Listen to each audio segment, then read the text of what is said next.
My life be like, yeah. My life be like, yeah.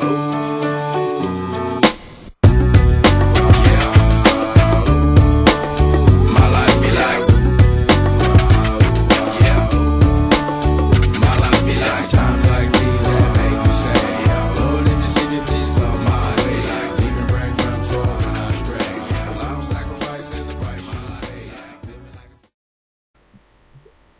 Hey, this is El3teDr3x here with my first RuneScape video review. Today I'm going to be reviewing the Blood Pact Catacombs that are available for use after you have completed the Blood Pact quest. Now, there have been a few string of updates recently released by JaGeX that have not been so popular with the RuneScape members and non-members. We are hoping from the recent news of an update that we'll get something a lot better, or at least a lot better than the previous attempts, but was it really worth the wait? Well, today I'll be the one to answer that question. After you finish the main quest line of the Blood Pact quest, you can venture into a dungeon that you can access through a descending stairway. When you get into the dungeon, you'll notice that it isn't very big. Instead, it's actually quite small. The basic layout of the dungeon is just 9 fairly small rooms, excluding the last 3 or 4. The rooms all contain different level monsters. How original. This may seem good at first, thinking that you'll be challenged by the high level monsters as you gradually move onto the next room and the next room, but instead you'll be fairly disappointed. The maximum level monster that you can fight in this dungeon is level 20. The last room, excluding the level 20 monster, is full of level 15s, so if you're over level 20 you probably won't be spending much time here, if not any. The dungeon itself is quite linear and lacking in creativity.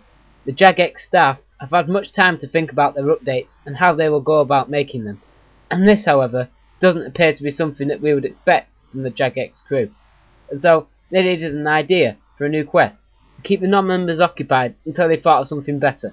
Shame on you, JaGeX.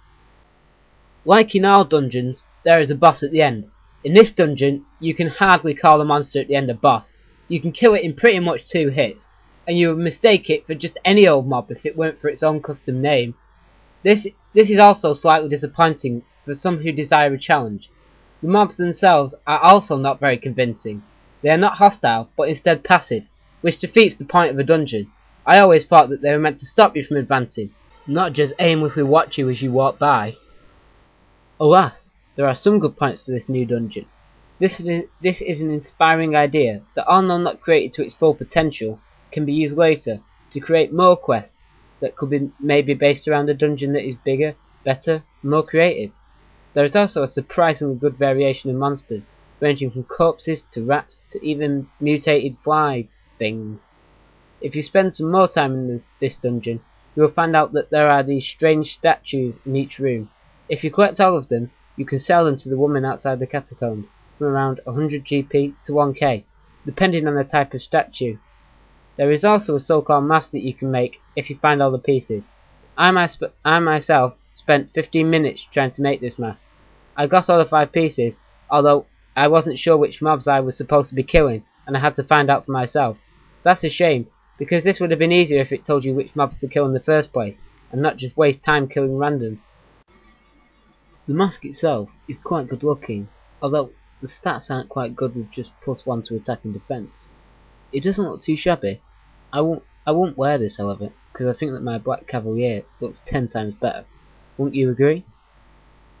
But anyway, back to the review. The dungeon itself looks rushed and quite small. If only the crew had taken more time with it, they could have accomplished a lot more than just a non-member linear bore. Personally, I think that this place is a waste of time. Yet it could come in handy for some low-level players wanting to train, yet I saw barely any people entering the dungeon, just to find the reason for why this needs development. Overall, I give it a 2 out of 5, since I got this new, epic mask. Well, I've told you the ups and downs of this place, and now I'm out of time.